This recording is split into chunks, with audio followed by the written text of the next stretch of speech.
المؤلف رحمه الله تعالى ونفعنا بعلومه في الدارين آمين.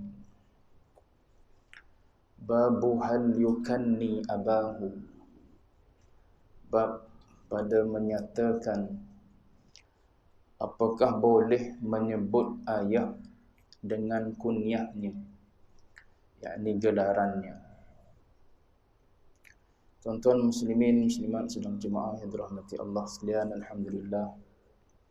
Pertama dan selama-lamanya kita panjatkan setinggi-tinggi puji syukur pada Allah dengan izin taufik hidayah Allah Ta'ala jua. Pada malam ini kita sambung lagi bacaan kitab Al-Adabul Mufrad jilid yang pertama versi terjemahan. Pada malam ini kita sudah berada pada bab yang ke-24 berkenaan dengan menyebut ayah dengan kunyah. Baca kunyah bukan kunyah. Kalau baca kunyah jadi bahasa Melayu. Kunyah maknanya dia mamah lah. Ini bahasa Arab, cuma dieja dengan rumi. So kunyah. Kunyah maksudnya gelaran. Dia ada kunyah, dia ada laqab. Satu dipanggil dengan kunyah, satu lagi dipanggil dengan laqab. Lam qaf ba, laqab. Kunyah ni biasanya di awal nama tu diletak perkataan abu. Abu apa? Ataupun ibnu apa? Ataupun ummu apa? Abu Abdillah, bapa kepada Abdullah. Itu dipanggil kunyah. Ummu Aiman, ibu kepada Aiman. Itu dipanggil kunyah. Ibnu Umar, anak kepada Umar ibn al-Khattab, yakni Abdullah ibn Umar. Ibnu Abbas, itu dipanggil kunyah. Kataan yang di awalnya abun ataupun ummun ataupun ibnun. Abul Hasan, contoh ayah kepada Hasan. Kita boleh juga nak guna kunyah, tak nak guna nama sebenar kita. Nak letak nama samaran sikit. Ambil nama anak kita yang sulung ataupun yang lelaki. Anak kita nama apa? Contoh Ibrahim. So kita ni Abu Ibrahim. Bini kita Ummu Ibrahim. Mak kepada Ibrahim, kita ayah kepada Ibrahim. Maka orang tak kenal siapa Abu Ibrahim tu. Orang tak kenal nama apa. Bolehlah sembunyi sikit-sikit. Tu dipanggil kunyah. Adapun laqab, laqab ni gelaran. Gelaran kepada Umar Al-Faruq, yang membezakan di antara yang hak dengan yang batil. Gelaran kepada Sayyidina Uthman. Apa gelaran dia? Dhun Nurain, yang punya dua cahaya, sebab dia mengahwini dua anak baginda Nabi. Itu dipanggil laqab. Itu gelaran. Cuma kunyah ni pun diterjemah dengan gelaran juga. Tu bahasa Melayu nak menterjemah satu-satu kalimah tu, kadang-kadang dalam bahasa Melayu kita panggil sama, dalam bahasa Arab berbeza. Baik. Jadi bab ini hal yukanni abahu, adakah boleh kita menyebut ayah dengan kunyah dia ataupun dengan gelaran ni. Hadis yang ke-45 hadis mauquf. Haddatsana Abdul Rahman bin Syaibah qala akhbarani Yunus bin Yahya ibn Nubatah an Ubaidillah ibn Mawhab an Syahr bin Hawshab qala kharajna ma'a ibn Umar faqala lahu Salim as-salata ya Aba Abdurrahman. Daripada Syahr Ibn Hawshab, dia telah berkata, telah keluar kami bersama Ibnu Umar Lalu berkata Salim. Salim ni cucu Umar bin Al-Khattab. Salim. Anak kepada Abdullah ibn Umar. Maknanya Salim bin Abdullah bin Umar radhiyallahu anhum. Lalu berkata Salim kepada ayah dia lah. Kepada ayah dia Ibnu Umar, yakni Abdullah ibn Umar. Apa anak dia kata? As-salata ya Aba Abdurrahman. Dah masuk waktu solat, wahai Abu Abdurrahman. Tu anak dia panggil pada ayah dia. Panggil dengan kunyah. Dia tak panggil abah lah, ataupun tak panggil apa? Papa ke apa. Kalau manja lagi dia panggil apa? Papi. Bukan ada ke papi tu? Tak ada Saya rasa saya baru terlihat dalam TV yang itu. Seorang isteri membahasakan suami dia papi. Allah alam ada ke tidak. Boleh jadi cerita tu cerita lawak. Cuma nak beritahunya, itu bahasa yang biasa kita guna untuk panggil ayah lah. Baba, daddy, papa. Tapi dalam hadis ini, anak kepada Abdullah ibn Umar, Salim, memanggil ayah dia dengan Aba Abdurrahman. Ayah kepada Abdurrahman. Maknanya daripada hadis ni kita boleh faham tak salah lah. Tak salah memanggil ayah dengan gelaran kunyah dia. Dengan gelaran kepada anak. Ayah kepada Abdurrahman. Kemudian hadis yang ke-46. Hadis mauquf juga. Qala Abu Abdillah, yakni Al-Bukhari. Ayah kepada Abdullah. Siapa orangnya? Al-Bukhari. Haddathana ashabuna an Waqi'in an Sufyan an Abdillah ibn Dinar an ibn Umar qala lakin Abu Hafsin Umaru qada. Daripada Ibnu Umar radhiyallahu anhuma, beliau berkata, akan tetapi Abu Hafs tu ada huraian kat bawah. Abu Hafs gelar panggilan kepada Umar bin Al-Khattab. Abu Hafsin, ayah kepada Hafs, iaitu Umar. Hafs tu maksud dia singa dia. Merupakan gelaran kepada Sayyidina Umar radhiyallahu anhu kerana keberanian dan ketangkasannya. Lalu anak dia Abdullah bin Umar memanggil ayah dia dengan kunyah, dengan Abu Hafsin. Daripada dua hadis ni, banyak lagi hadis lain, cuma ringkasnya dua hadis ni tidak menjadi kesalahan bagi seorang anak. Sebab sekarang ni kita sedang berbicara tentang adab. Kehalusan adab di hujung-hujung ni, sebelum dimasuk bab silaturrahmi, dia sedang menceritakan kepada kita kehalusan adab. Sehingga kan Nabi pesan kepada kita jangan duduk selagi ayah tak duduk. Jangan berjalan di hadapan dia. Begitulah seterusnya disebut dalam hadis yang sebelum tu.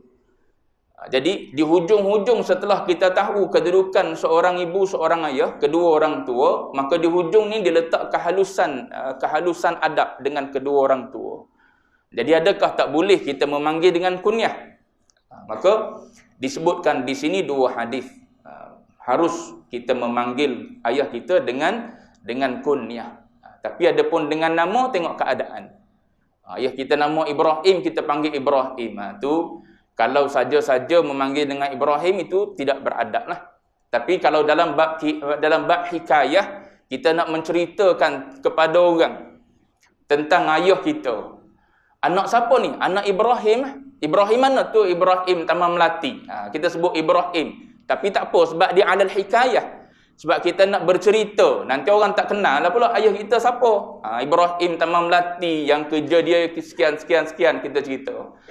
Maka di atas jalan, atas sebab hikayah tak ada masalah. Tapi kalau nak panggil dengan panggilan dia, saja-saja kita nak panggil dengan gelaran Ibrahim, itu tak beradab. Tapi dengan kunyah boleh. Dibenarkan kita memanggil dengan gelaran kunyah. Di sini dua orang sahabat daripada keluarga Umar bin Al-Khattab radhiyallahu anhu memanggil dengan gelaran. Dengan apa? Dengan kunyah. Baik. Habis itu bab ibu bapa. 24 bab tu semua tu cerita tentang ibu bapa. Bab 25 ni masuk bab silaturrahmi. Baik. Babu wujubi silatirrahim. Bab pada menyatakan kewajipan bersilaturrahim. Yang ni lebih luas lah. Yang sebelum ni 22 bab tu berkait dengan dua orang tua je. Dengan mak dan ayah kita. Yang ni lebih luas daripada mak dan ayah. Maknanya mana-mana yang ada hubungan rahim dengan kita. Sama ada yang ada hubungan rahim dengan kita tu mahram kita ataupun tidak, dia termasuk dalam rahim. Asal ada hubungan rahim dengan kita. Babu wujubi silaturrahmi. Silaturrahim ini adalah wajib hukum dia, bukan sunat. Menghubungkan silaturrahim ini adalah sesuatu yang wajib. Cara bagaimana? Ulama sebut antaranya dengan salam, bisalam, dengan memberi salam. Kalau dengan apa? Dengan orang yang tak ada hubungan rahim dengan kita pun kita disunatkan memberi salam. Apatah lagi dengan orang yang ada rahim dengan kita. Sampai ke kampung, rumah mak kita, ayah kita, bagi salam. So, memberi salam tu salah satu daripada cara menghubungkan silaturrahim dengan orang yang ada kerabat dengan kita. Dengan hadiah, kata ulama, dengan memberi hadiah. Bawa buah tangan, kita panggil buah tangan. Balik kampung raya haji tu bawa buah tangan. Kemudian boleh juga ulama kata dengan mujalasah, duduk berbual bersembang, lama tak jumpa, berbual bersembang dengan apa? Dengan mak dan ayah. Bukan dengan mak dan ayah jelah bab silaturrahim ni. Dengan sepupu, sepapat. Yang biasanya yang ni yang jadi jarak, jadi renggang jauh ni, yang sepupu, sepapat ni. Padahal pak saudara, mak saudara ni dekat lagi dengan kita. Adik-beradik ayah kita, adik-beradik mak kita, macam ayah kita. Macam orang Arab, pak saudara panggil ayah lagi. Pak saudara. Kan Nabi Allah Ibrahim memanggil pak saudara dia. Azar tu adalah pak saudara dia, tapi dengan panggilan ayah. Ya abati. Dicerita dengan menggunakan kalimah abati. Maknanya memanggil dengan gelaran ayah. Walaupun itu adalah pak saudara dia. Kita orang Melayu ni kadang-kadang disebabkan oleh mak ayah yang tidak mengambil berat hubungan keluarga dengan adik-beradik, menyebabkan anak-anak jadi jauh, sepupu pun jadi jauh. Jadi renggang. Jumpa pun masing-masing tambah zaman hari ni dengan telefon pula. Duk layar telefon.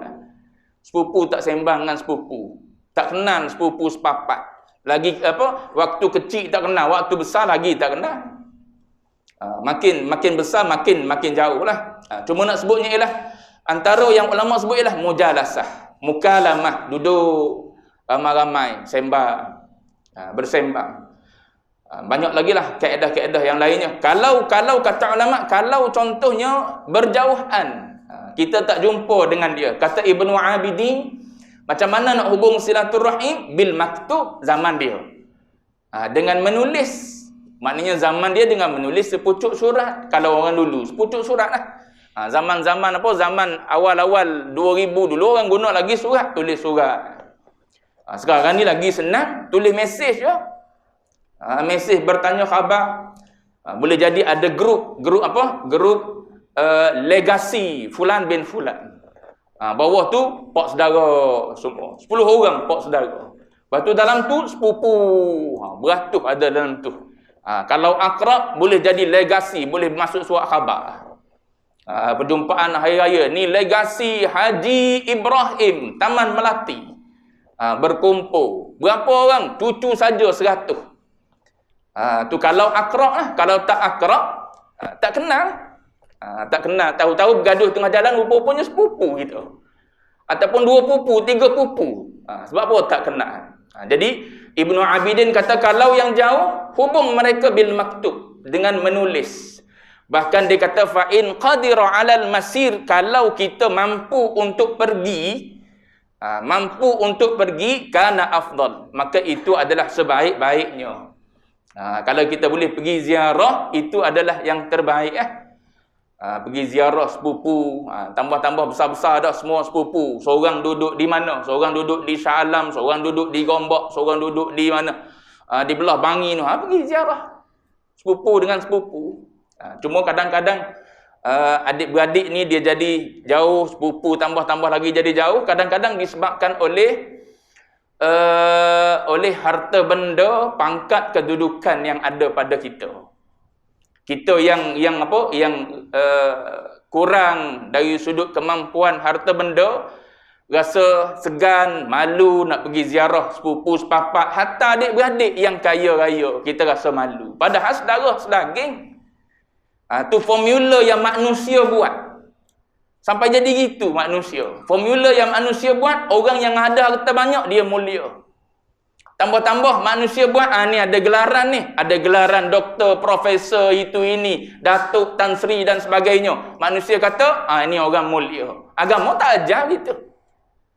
Agama ajar mulia di akhirat nanti. Yang ada tan sri ke, tun ke apa ke, boleh jadi dia sekecil-kecil manusia di akhirat. Yang tak ada apa ni yang jadi setinggi-tinggi, semulia-mulia manusia di sisi Tuhan di akhirat. Tapi kita ambil kira formula manusia tu menyebabkan kita jadi jauh. Adik-beradik jadi renggang. Tak nak bertemu mata. Sebab apa? Adik orang kaya.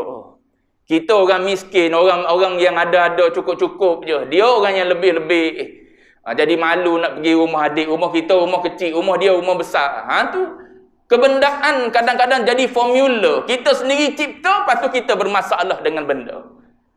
Padahal kalau tengok itu adalah benda yang dianugerahkan oleh Allah Ta'ala sementara, tak ada masalah. Sekaya mana pun adik itu, dia tetap adik itu. Sehebat mana pun gelaran yang ada pada abang kita, dia tetap abang kita. Kalau abang pula jenis reti pula, tak ada masalah. Bila bertemu dengan adik, macam abang zaman kecil dulu. Tak ada lah adik-beradik, adik kena panggil pada abang, abang profesor kena panggil profesor juga. Mana ada, saya rasa tak ada lah. Kalau ada, ketuk kepala lah buat dia. Roliknya abang walau setinggi mana, dia ada tun katakanlah. Adik dia tin pun tak ada. Tin susu pun tak ada rumah adik dia. Tapi kalau bertemu adik dengan abang, roliknya adik, abang tetap macam abang zaman kecil dulu juga. Tapi kalau adalah kira-kira ataupun formula yang kita sendiri manusia cipta menyebabkan kita jadi renggang, kena cuba buang. Kita jangan buat formula itu jadi penghalang keakraban di antara adik-beradik dengan orang yang ada hubungan kerabat rahim dengan kita. Baik. Mana tadi? Kadang-kadang malu nak pergi ziarah sebab apa? Kita naik kancil je. Rumah dia 10 buah kereta, malu kita nak pergi ziarah.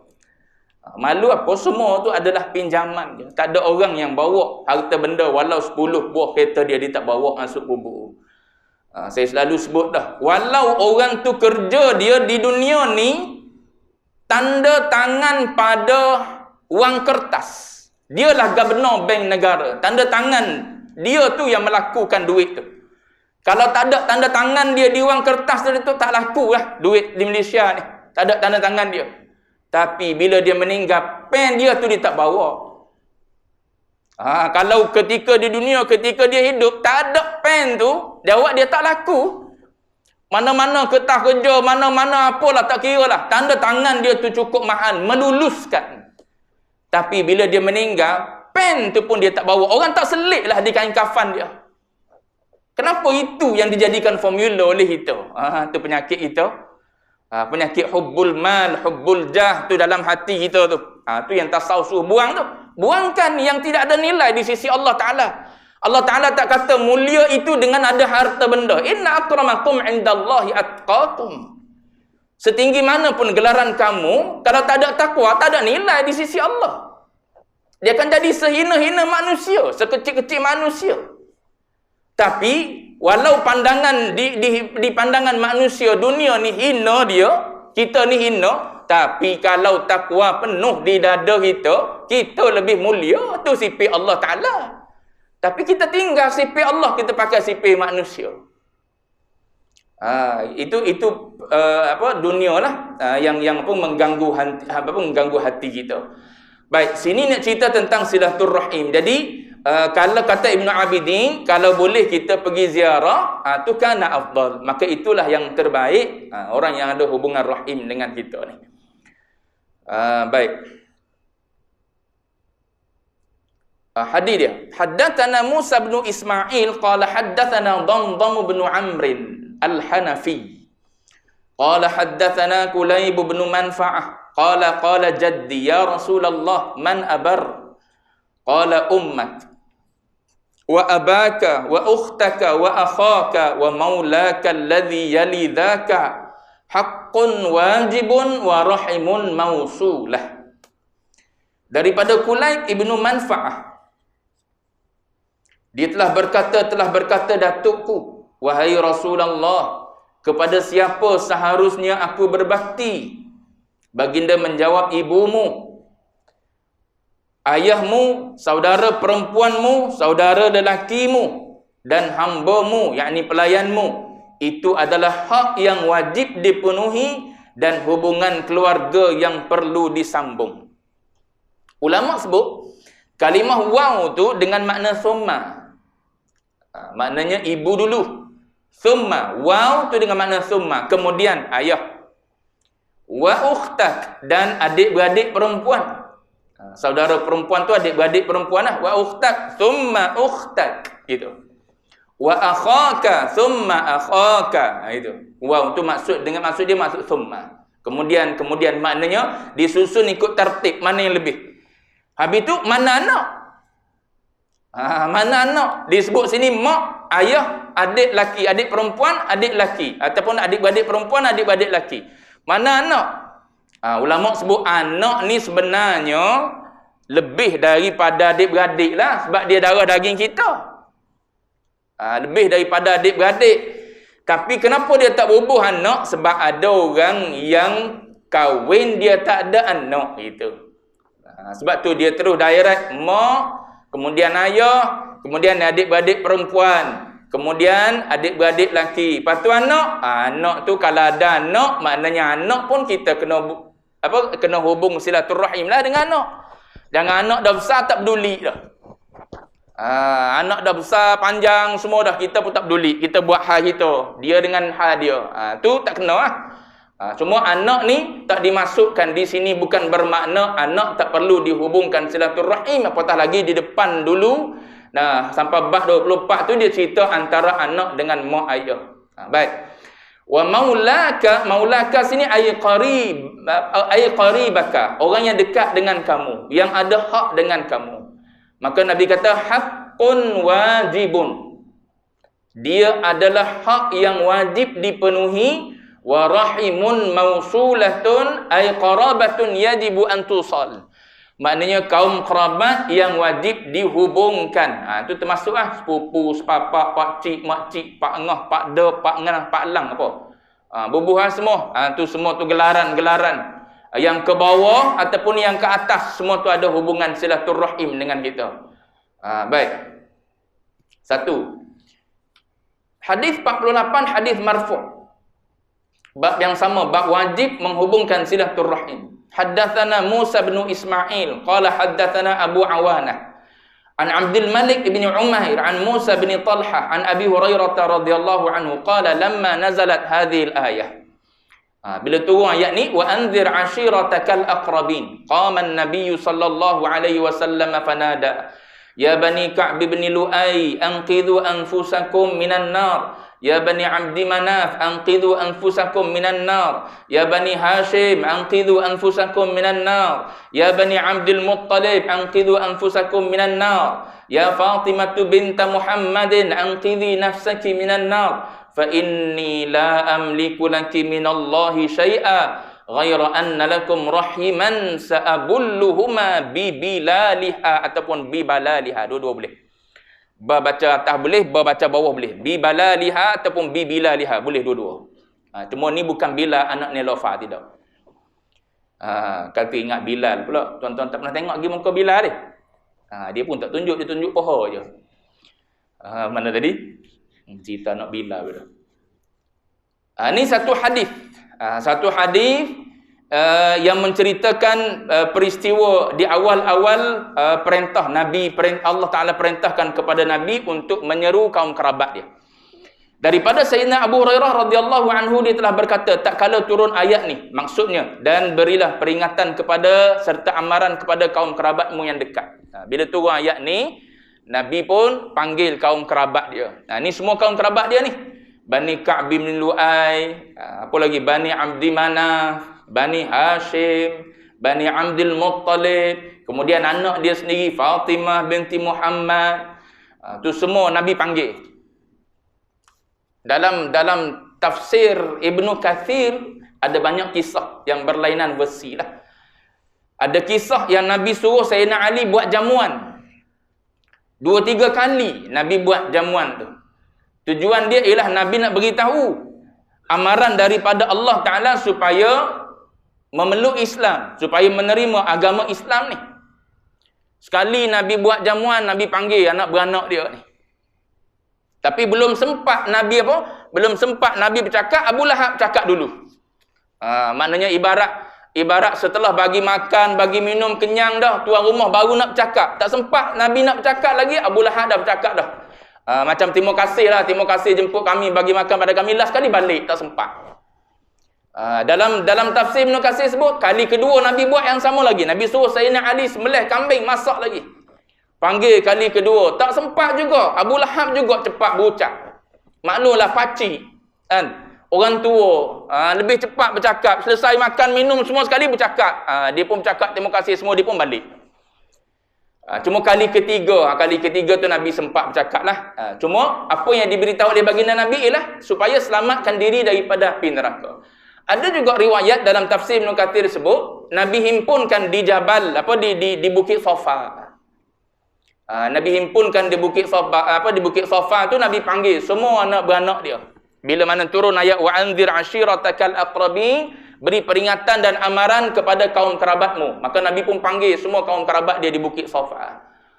Nabi tanya kepada kaum kerabat dia, kalau aku beritahu kepada kamu, di belakang bukit itu ada sekumpulan tentera berkuda. Turidu an tughira alaina, nak menyerang kita semua. Akuntum musaddiqiyya, adakah kamu percaya pada aku? Mana ada orang tak pernah percaya pada Nabi? Sebelum Nabi menyampaikan dakwah, dia ajak pada Islam. Sebelum tu semua orang percaya. Al-Amin diberi gelaran baginda Nabi Muhammad. Semua mengatakan Muhammad ni manusia yang terbaik lah, sebaik-baik manusia.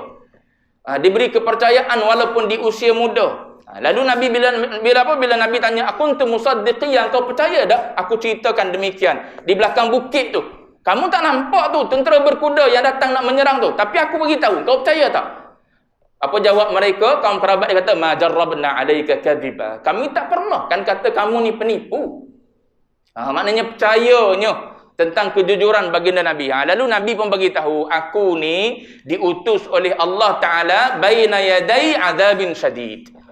Maknanya di depan aku, andai engkau tak terima Islam, tak terima kalimah la ilaha illallah Muhammadur Rasulullah, kau tak tinggal ibadat kepada berhala, maka di depan engkau adalah azab syadid, azab yang sangat pedih. Lepas itulah cakap Abu Lahab, Abu Lahab mengatakan tabbal laka ya Muhammad. Situ mula dialog tu. Celakalah engkau Muhammad, turun ayat tabbat yada abi lahabin wa tab.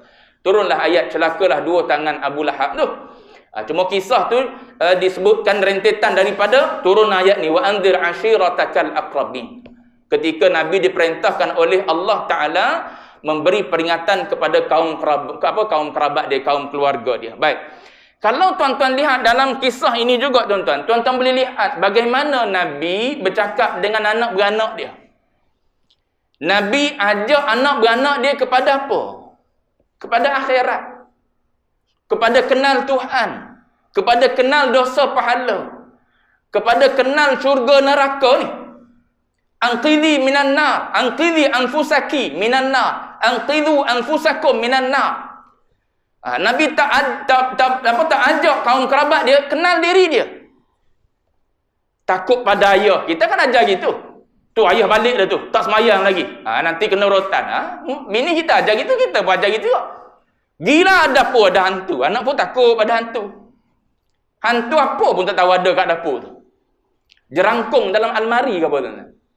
Ada satu movie baru nak keluar di panggung ni. Tuan-tuan pergi tengok dah, Mak Kilau. Tak tengok Ian lah, pergi tengok. Baik, saya nak sebut contoh. Itu kita yang takut-takutkan budak. Bini takutkan anak supaya takutkan ayah. Patutnya takutkan apa? Takutkan akhirat. Takutkan dosa. Ni tak semayang ni dosa. Kalau banyak dosa, neraka nanti. Mak tak nak masuk neraka, ayah tak nak masuk neraka, ayah nak masuk syurga, tak nak ke masuk syurga sekali dengan ayah. Kan lain tengok Nabi. Anqidhu anfusakum minan nar. Nabi tak menzahirkan diri dia, tapi Nabi menzahirkan apa yang diancam oleh Allah Subhanahu wa taala. Walaupun mereka ni orang yang belum beriman, belum mengenal Allah, tapi Nabi terus memperkenalkan Allah kepada mereka. Macam kita diajarlah, lahir saja seorang anak diajar apa? Diajar azan di telinga kanan, diiqamahkan di telinga kiri. Bukan setakat diperkenalkan dengan Allah, tapi pada masa itu dah diajar kepada anak kita yang baru umur 1 hari tu, tak sampai 1 hari tu, diajarkan hayya 'alas salah. Kenal semayang. Kita sampai tua tak kenal semayang, tak kebelik tu. Sampai ke tua tak kenal lagi semayang. Tak lekat semayang kita sampai ke tua. Padahal daripada mula kita lahir, ayah kita pendengarkan, ingatkan pada kita hayya 'alas salah. Jangan lupa semayang tanggungjawab besar untuk kita semua. Ayah tolong bagi tahu mula-mula lahir. Kita makin besar makin liat dengan solat. Makin besar makin tak dengar apa, makin tak nak solat. Tu pelik. Sepatutnya makin besar makin kenal solat. Bukan setakat fardu lagi, buat yang rawatib. Yang rawatib yang muakkad dulu ajar diri kita. Berapa rawatib muakkad ada? Tuan-tuan mengaji fiqh. Berapa rawatib muakkad? Yang ni tinggal makruh. Yang ni tinggal makruh. Sebab apa? Dia muakkad. Kenapa? Berapa ada? Berapa? Sudahlah. Khilaf ulama lah. 10. 12 yang ghairu muakkad. 22 semua. Muakkad dengan ghairu muakkad ada 22. Buat yang muakkad dulu. Bila yang muakkad ni? Buat teka-teki. 2 rakaat selepas asar. Bila? Yang muakkad 10. 2 rakaat sebelum subuh. Lagi? 2 sebelum zuhur. 2 selepas zuhur. Lagi? 2 lepas maghrib. 2 lepas isyak. Semua tak buat. Lepas isyak balik terus. Tak ada tu 10 yang muakkad. Tinggal yang tu makruh hukum dia. Dia kata makruh je, tak ada apa. Dia duk kira apa? Makruh ni tak buat tak ada apa. Buat dapat pahala, tak buat tak ada apa. Dia kira gitu ya. Tak buat rugi. So ajar biar lekat yang muakkad dulu. Lepas tu masuk yang ghairu muakkad pula. Yang muakkad ni kalau tak sempat buat sebelum, buat selepas tak apa. Cuma kalau yang ada yang sebelum, yang ada yang selepas, kena sebutlah dalam niat yang sebelum yang selepas. Kalau tak ada yang sebelum, tak apa. Tak payah sebut sebelum. Tu semayang subuh contohnya, tak sempat. Kita bangun lewat, orang nak iqamah dah, berlari pergi semayang jemaah di masjid di surau dulu. Lepas tu semayanglah sunat subuh. Pahala dia kan besar, lebih besar daripada dunia dan seisinya. Pahala dia. Cuma antara semayang sunat subuh dengan semayang subuh, pahala subuh lah lagi besar. Jangan kena tipu dik syaitan pula. Duk semayang sunat subuh bukan main lah. Semayang subuh fardu buat main-main je. Lewat-lewat je. Semayang subuh, sunat subuh bukan main. Layan betul-betul. Jangan kena tipu pula. Semayang sunat subuh walaupun sebesar itu pahala dia, semayang subuh lebih besar daripada itu lagi. Tu yang fardu, mana boleh lawan yang sunat. Tinggal yang fardu, buat beratus. Yang sunat pun tak boleh bayar lagi yang fardu. Itu cerita bab solat, tuan-tuan mengaji dalam apa? Dalam fiqh lah. Cuma sini nak sebut contoh. Nabi ni ajar kepada umat dia, kepada kaum kerabat dia supaya takutkan neraka, bukan takutkan pedang dia dah. Bukan takutkan kesadoan aku, tak. Bukan takutkan ketegapan badan Nabi yang berada di usia muda, engkau sudah di usia tua, tidak. Tapi takut pada neraka. Itu tarbiyah. Didik anak gitu. Takut pada Allah, gitu. Jangan tengok benda-benda tak baik, Allah marah. Gitu. Ni duk anak duk ingatkan anak jangan tengok gambar-gambar, video-video yang tak bermanfaat, nanti ayah rotan. Tak ada ayah, tak ada. Ayah bukan selalu ada, Tuhan sentiasa ada. Bila kita buat gitu, seolah-olah kita ajar anak kita, Tuhan ni ada kat mana? Gitu. Mana tadi? Itu antara benda yang ulama ambil pengajaran daripada kisah ni. Cuma dalam kisah ni Nabi menyeru kaum dia, Bani Ka'ab bin Lu'ay. Nabi kata apa? Anqidhu anfusakum minan nar. Keluarkan diri kamu, bebaskan diri kamu daripada api neraka.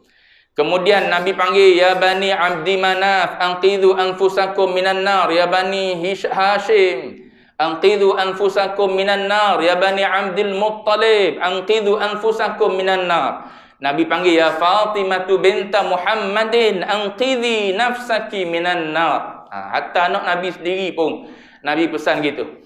Fa inni la amliku. Apa makna ni? Apa makna ayat fa inni la amliku? Sesungguhnya aku tidak dapat melindungi kamu daripada Allah sedikit pun. Daripada Allah ni maknanya daripada sifat jalal Allah. Daripada sifat keagungan dan kemurkaan Allah Ta'ala. Aku tak mampu. La amliku li nafsi darran wala naf'a. Kan ayat Quran gitu. Ayat Quran sebut, Qul faman yamliku lakum minallahi syai'an in arada bikum darra au arada bikum naf'a. Beritahu Muhammad, tak ada siapa-siapa yang boleh menyelamatkan diri dia saat Allah Ta'ala nak mendatangkan manfaat ataupun nak mendatangkan mudarat. Kita, saat Allah Ta'ala nak bagi kebaikan pada kita, tak ada orang boleh tolak. Bila ia adalah milik kita. Dan saat Allah Ta'ala nak menaikkan mudarat pada kita, tak ada orang boleh tolak. Itu i'tiqad kita Ahlussunnah wal Jamaah. Semuanya sudah ditentukan oleh Allah Ta'ala. So Nabi kata kepada kaum kerabat dia, la amliku lakum. Aku tak mampu nak buat apa-apa pun. Tapi Nabi ni sebenarnya seorang yang istimewa yang Allah Ta'ala sudah berikan kepada dia syafa'atul uzma. Syafaat yang agung, yang besar. Yang kita duk baca dalam doa selepas azan tu, wa ba'athul maqamal mahmud. Bangkitkan baginda Nabi pada maqam mahmud. Apa maqam mahmud? Maqam mahmud ni ada ulama mengatakan tafsirannya ialah syafa'atul uzma. Allah Ta'ala berikan kepada baginda Nabi. Dia boleh memberi syafaat hatta kepada para pendosa.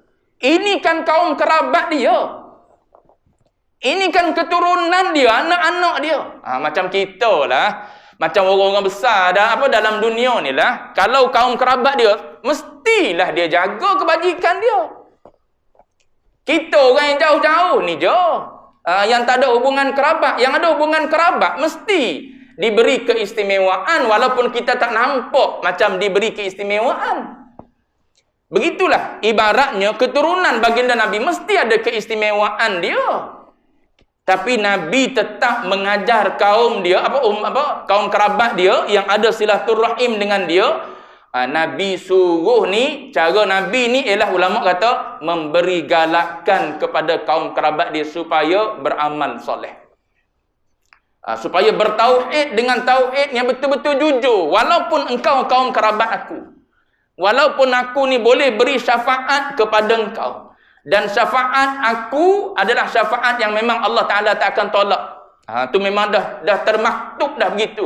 Syafaat Nabi diterima oleh Allah Ta'ala. Apatah lagi syafaat itu untuk kaum kerabat. Yang tak ada kaum kerabat dengan Nabi pun diterima. Diterima syafaat Nabi. Ini kan pula untuk kaum kerabat dia. Habis itu kenapa Nabi kata, la amliku laki minallahi syai'a? Sebab Nabi nak suruh kaum kerabat dia jujur dalam beriman dengan Allah. Walaupun kau kaum kerabat, jangan rasa selesa lah. Jangan anggap tak apalah, selamat dah kita di akhirat nanti. Sebab apa? Ayah anda kita, tok kita dulu adalah Sayyidu. Dia adalah penghulu Sayyidu waladi bani Adam. Dia adalah penghulu segala anak Adam. Pelik apa? Ni tok kita ni. Ni moyang kita. Tak, Nabi tak ajar gitu keturunan dia. Nabi ajar beramal ibadat. Nabi ajar tauhidkan Allah Subhanahu wa taala sejujur-jujurnya. Gitu Nabi ajar kepada kaum dia, kepada kerabat dia. Baik. Fa inni la amliku laki minallahi syai'ah. Sesungguhnya aku tidak dapat melindungimu daripada Allah sedikit pun. Ghaira anna lakum rahiman sa'abulluhuma bibalaliha ataupun bibilaliha. Hanya sahaja bahawasanya kalian ada hubungan keluarga yang akan aku sambung. Itu keistimewaan dia. Kalian semua ni orang yang ada hubungan saudara dengan aku. Itu keistimewaan yang ada. Hatta sampai sekarang ni.